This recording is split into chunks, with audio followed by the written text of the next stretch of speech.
Okay, so here we are again. I'm back with Larry, and we are going to walk you guys through how to optimize a workflow. This is probably one of the most powerful parts of the new EFI RIP.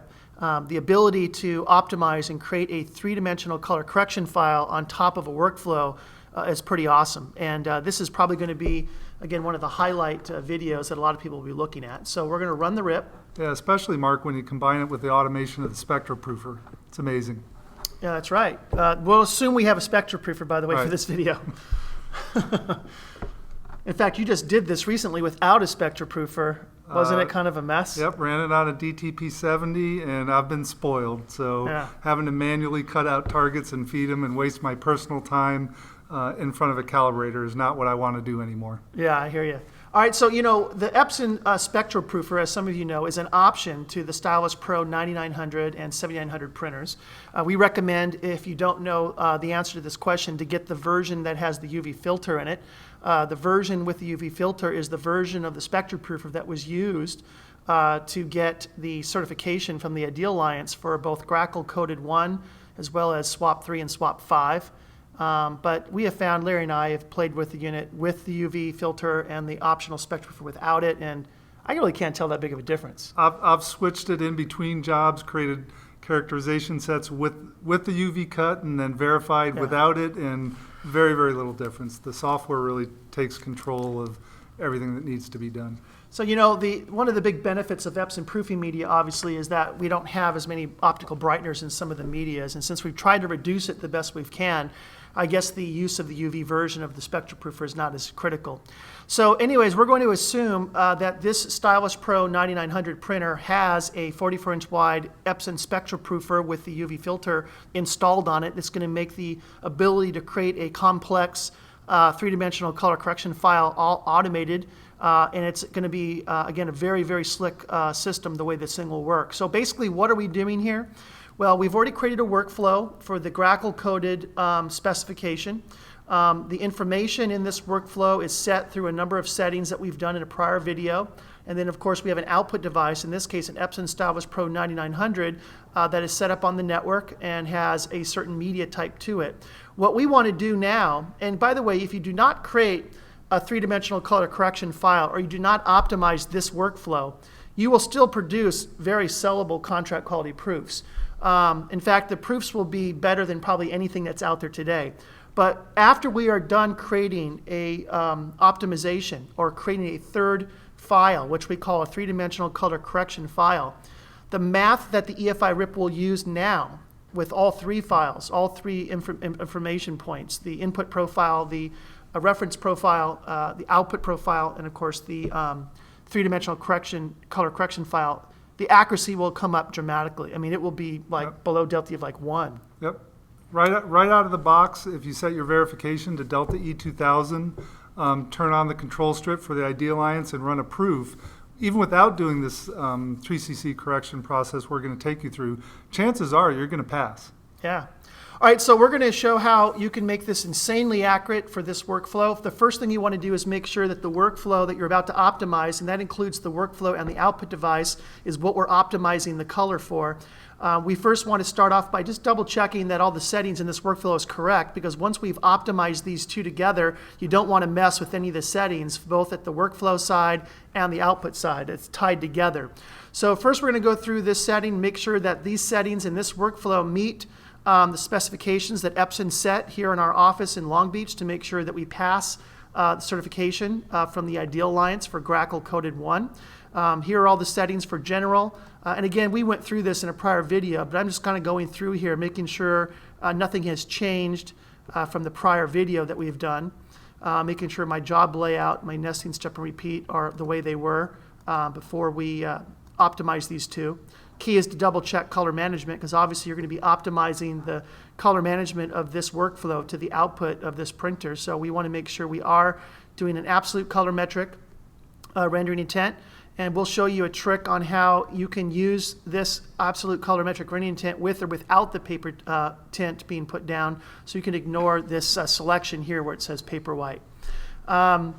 You notice down in here under lab optimization, right now it says none. When we're finished with our three-dimensional color correction file, we will be able to pull this menu down and actually select that file from this pull-down menu. When we do that, we will then save this, and this will become a very, very accurate workflow for matching this standard. So I'm just going to go through here and make sure everything is good.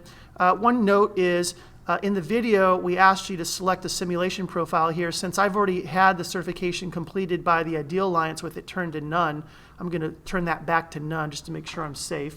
Again, anytime you make a change to anything, whether it's here or here, this little icon will light up. Just make sure you hit save. It goes gray. Now you have all your settings done. Just make sure everything looks good. By the way, you obviously don't have to worry about verification. I'm going to leave verification turned on. Obviously, we will not, and the RIP is smart enough to know that as we create the three-dimensional color correction file process, we're actually not going to be automatically verifying every target. It knows it's smart enough to ignore this information and only use it for printed data. So it looks good there. I'm just going to make sure my printer is set up properly, have the right paper installed that I want to optimize these two items for, my workflow and my output device. Everything looks good. So we're going to standard proofing paper 240 at 1440 DPI. You got it. Right. 1440 input and 1440 output, which is really the main resolution I think that most proofing shops will run at. It's a good combination of quality and speed, and everything looks pretty good. All right, so now that these are all set, we're going to create an optimization file, and we're going to do this automated through our optional Epson spectrophotometer, which we call SpectroProofer. Again, this process was done earlier by Larry through a DTP70. It's just a nightmare to kind of go through printing all these patches, cutting them out, reading them in, doing it over and over again. The iterative process of trying to fine-tune the color management by that math is complex, very time-consuming, and it's something that a lot of people will pay a consultant to come in and do. But we can do it completely automated here with this new Proofing Edition bundle and with the work we did with EFI.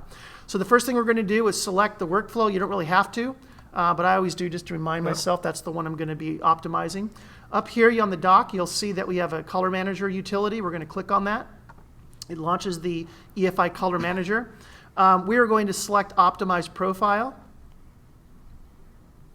We're going to make sure the measuring device that is going to be used to read in all these patches as we go through the process of creating a three-dimensional color correction file is the Epson SpectroProofer. Again, just the cost of this process alone in manual labor costs of one of your employees will pay off buying the SpectroProofer hardware. Very quickly. I mean, it's only a $1,500 purchase at list for the 24-inch model. What is it, $2,500 list on the 44? Yeah. Yep. So if you do this just once, with a guy that you have in your shop, you've probably paid off, you could have paid off the purchase of this device with one iteration. All right, so we're going to optimize and create the three-dimensional color correction file using a random IT8 target. That's the best target to use. Since I know this printer is a 44-inch wide printer, but I have 24-inch wide media in it, I'm going to optimize the use of media by selecting the width here. This creates the targets to take full advantage of 24-inch wide media that's installed in the printer. If I had 44-inch wide paper installed, I'd select that, but I'm going to select 24-inch. You could select, obviously, 24-inch or smaller if you have 24-inch installed, but this does not speed up, by the way, the reading and everything. It just saves paper, right, Larry? That and 24 inches is what you got in the box with the Proofing Edition. Good, good. All right, so now we have to select a workflow out of the RIP to optimize. You notice you pull down this menu. It sees the workflow we just created, so I'm going to select that. This utility goes out and talks to the server and grabs all the data that we've defined in that workflow, both input and output. And it says basically that we are going to optimize the output profile. In this case is a standard proofing paper 240 at 1440 DPI and all the settings I set in the printer. And we're going to optimize the color matching between this output device and this reference profile, which in this case is the Graycall 2006 coded 1v2 spec, which is part of this workflow that we set up. The next thing we're going to do is talk about Paperwhite for a second. You could ignore the optional additional characterization data. You'll rarely ever use that. Under Paperwhite settings, you have the choice to use either the default, which means that if you select default absolute color metric, that means that if you make a print and the paper color is different than the paper color that's defined in this reference profile, we will automatically put down a tint to tint the background. That works extremely well. Yep. But If you have Epson standard proofing paper used and you're trying to hit grackle, you actually have the choice where you don't have to do that. In fact, if you do it, by the way, you're safe, but you may notice you can barely tell the paper tint is being put down. The paper is so close already to the standard that was set by the Ideal Alliance for a Gray Call 2006 that you could, if you wanted to, select suppress Paperwhite, and you will still have a certified workflow. In fact, that was what we sent in to the Ideal Alliance to be certified, where we did not put the Paperwhite down. Now, this is important to know. Three-dimensional color correction technology only works with the absolute rendering technology. It will not work if you select the relative colorimetric rendering intent within the workflow. So as you may have remembered, in this workflow, we told the CMYK side of the color management system to use absolute colorimetric with the Paperwhite. Absolute colorimetric is the key thought there. That math is the only math that's compatible with the three-dimensional color correction technology from EFI. So if you create an optimization and then you go back to your workflow and select relative, none of this is working. None of this is kicked in, even though you have it selected. Is that right? Correct. All right.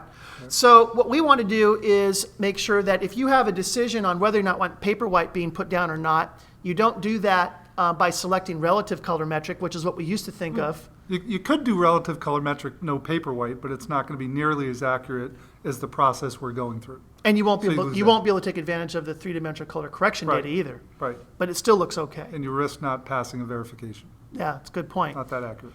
So I find that the best way to handle getting extreme color accuracy to a workflow, and by the way, we're going to, when this process is done, as we said earlier, the accuracy that the 9900 class printers will hit, especially because of Ultrachrome HDR ink, it's going to be so tight, you're going to be far tighter to the accuracy than any press will ever match it. But if you do not want a Paperwhite being put down for the contract proof, then say suppress Paperwhite.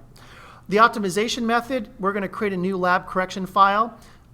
Then we're going to automate this process by saying just do the optimization automatically, do it 5 times in a row, and then be done with it. I can also tell it to continue to do it until I hit a certain delta E, but I have found it's best just to check that, select 5. I would select no more than 5. What do you think, Larry? I think the sweet spot's between 4 and 5. You start getting diminishing returns after that for the time. So I would say 5, hit next. And then this is where you will see all the activity happen. We're going to go ahead and say print the chart. Yep. What's happening right now is the EFI RIP is creating the target. It's sending that target to the RIP. It's taking care of turning off color management where it needs to and all that. And it's sending the job directly to the printer. The printer is now printing the target. When the target is done printed, because we do have the Epson spectrophotometer, which we call SpectraProofer, installed on the printer, when the target's finished printing, it will automatically roll the print back into the printer, and the target will automatically be read by SpectraProofer. SpectraProofer then will send that data into this EFI RIP automatically. It will analyze the data, and it will create information displayed here for every one of the iterations. And in the end, when we have found that we can no longer improve the color match any further, we will select the best choice and hit finish. So to help speed up this video, I'm going to go directly to all the different settings. I would like to back up 1 second. Before you hit print, personal recommendation, go to the control panel on the printer and set it to the auto nozzle check to on every job. Basically, since this is an automated process, you want to know that there's no issues. The printer's going to look at it, make sure the nozzle check is good, and then print, and you're going to have a perfect optimization. So yeah, it's a good once tip. that's done, you can turn it to either off or on periodically. But when you're doing an optimization, turn it on for every job. You know, to be honest with you, why not leave it on for everything? You know, in the unit that we have in our lab, I don't think I've ever turned that feature off. Just basically from the control panel of the printer, just tell the auto nozzle check to be on every job. I mean, is there any? It takes a little time. Personal preference. Like 30 seconds. Yeah, that's our printer's so fast. 30 seconds. To guarantee is a big you never deal. have to deal with you never deal with a nozzle clog. So yeah, that's a good trick. So we're going to kick back up here. When these are all done, basically, you know, we would send this down and go to lunch and then come back, and then we'll kind of see these finished. It's about 20 minutes per iteration. So we set it up for 5. We're about an hour and a half. So a nice long lunch. And the great thing is that it's automated. I don't have to be involved. Right. I come back when it's Just done, so I don't have to deal with it. All right, so we'll see you when this is all finished. Okay, so we just came back from a long lunch, about an hour and a half. Larry was about right. Yep, no martinis for me. No martinis for you? I had one of them, I think. All right, so you can see here how the RIP finished all the iterative color. It did all of the optimizations that we told it to do 5, so you have 5 listed here.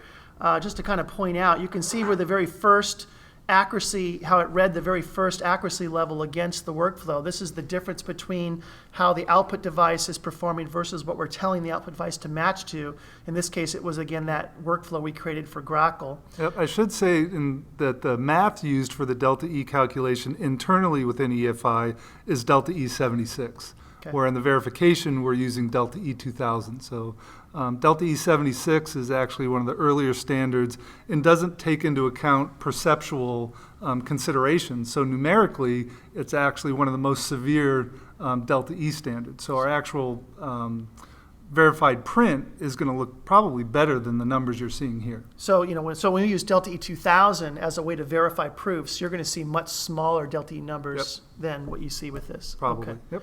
All right, so you can see how we started off with pretty good accuracy. You're seeing the overall delta E without any optimizations at 2.17. Again, based upon the delta E method Larry talked about, if you were to use delta E2000 to calculate these delta E's, that would probably end up being about a 2 or a 1.95 or something like that. But you can see just out of the box how accurate it got. But as we start to optimize and create the first three-dimensional color correction file to be used in addition to the output profile and the reference profile, you can see how much we've been able to cut the accuracy. This one jumped up a little bit. That was because we told it to use suppressed Paperwhite, so the very first one out of the box will be high. You'll see it dramatically drop, though, on the second iterative number. So you can see how much lower these are getting. And as we continue to create optimization files, as we continue to print out targets with the data we've had prior, use that information in the math to try to get tighter and tighter tolerances.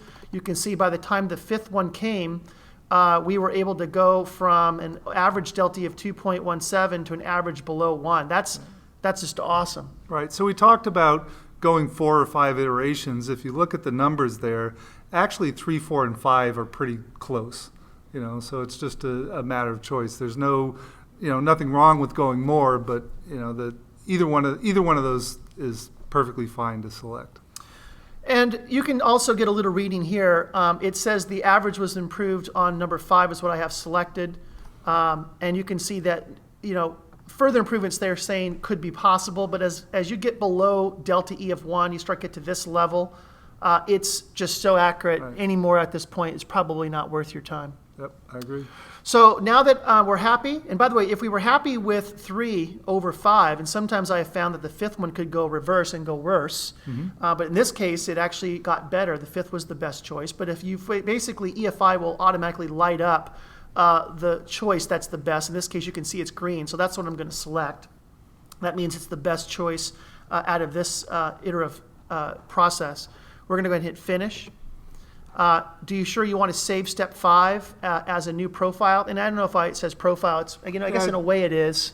It's a three-dimensional color correction file, .3cc, not ICC. Right, but it's important to understand it's not overwriting your media profile or anything else. It's actually creating a new file in your system with the .3cc extension. Yeah, and that's good to know because it's not modifying my current output profile. It's not modifying the Grackle profile. This is a third file that's being used within the EFI math for color management to make all this work. We're going to go ahead and hit Yes. And now we're going to go ahead and save this file out. Larry, do you have any opinion on what the file structure naming should be so people get this right? I do, and I'm pretty specific. So we're doing this for a Grackle workflow. I actually dropped the 2006 because it's going to get a little bit long. It's then tied to a media type, so we're doing standard proofing paper 240, so I do SPP 240. We're also tied to a resolution, so in this case it was 1440. And my last item is the type of optimization. So I use an acronym, DAC for default absolute color metric, or in the case of what we did here, I would use SPW for suppressed Paperwhite.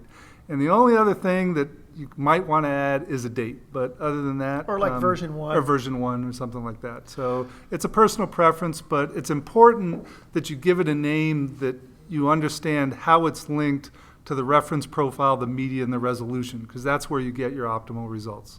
And you notice as Larry was saying that I was putting underscores in instead of spaces. I don't know why. I think it's just only because I want to be safe with the EFI file structure. All right, well, if you look at how the RIP names things and all those 17-inch optimizations and 24-inch optimizations, it's just following that same convention.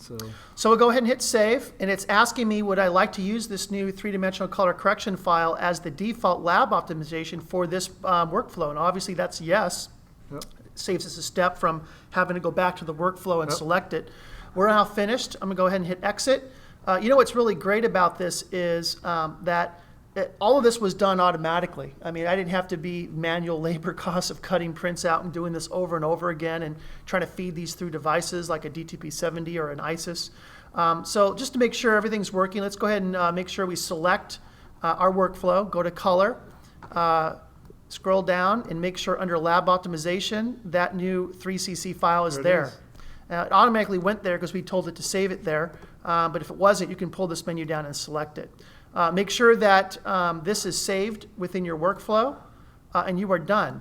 At this point, any print that is now made with this workflow, and a great test for this is to do this, make a proof before you select that 3cc file and let the verification feature auto-verify and print out the label, because the verification label will give you delta E numbers, and then select that 3cc file in the workflow and print that same proof out and watch the difference. It's quite amazing what you can do.